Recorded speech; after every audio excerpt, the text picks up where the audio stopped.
Those who don't know me, my name is DeMarco Sherman. I go by Marco Cool AF.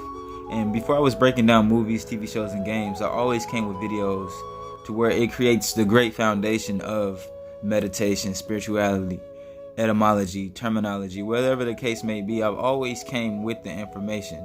People use me as a one-stop shop and think that, oh, this video is foolishness or he's just talking about a TV show or a game. People don't go back to actually see my connections, and that's okay, because the ones that have, they truly know. Now let's get started.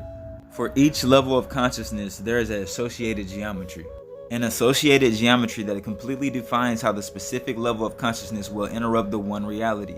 Each level is a geometrical image or lens that the spirit looks through to see the one reality, resulting in a completely unique experience. Even the spiritual hierarchy of the universe is geometrical in the structure, copying nature. Now, according to Thoth, there are 9 crystal balls, which I believe are the same as the crystal skulls.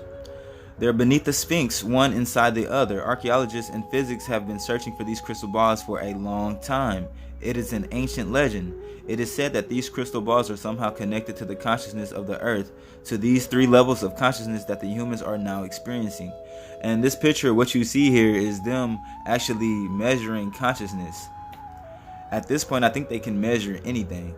Various seekers have searched for the 9 spheres, sending a great deal of time and money, but according to Thoth, you don't need the crystal skulls. You need to draw 9 concentric circles because it is just as revealing. Now remember when I drew the imagery for you, a lot of times when we show this, it'll help people comprehend it better than just, the word speaking. If they'd known it was geometry and consciousness they were seeking and not necessarily an object, there's the answer, y'all. It's not an object that they're looking for.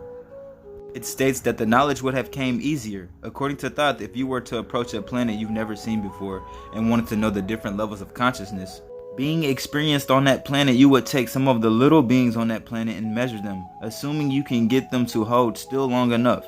From those measurements, you can determine the square and the circle sacred ratios connected to their bodies, and from this information determine their exact level of consciousness. Other ratios always derive from the cube.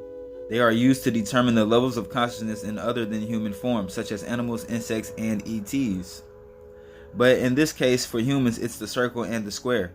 By seeing if the square that fits around the body is bigger or little than the circle that goes around the body.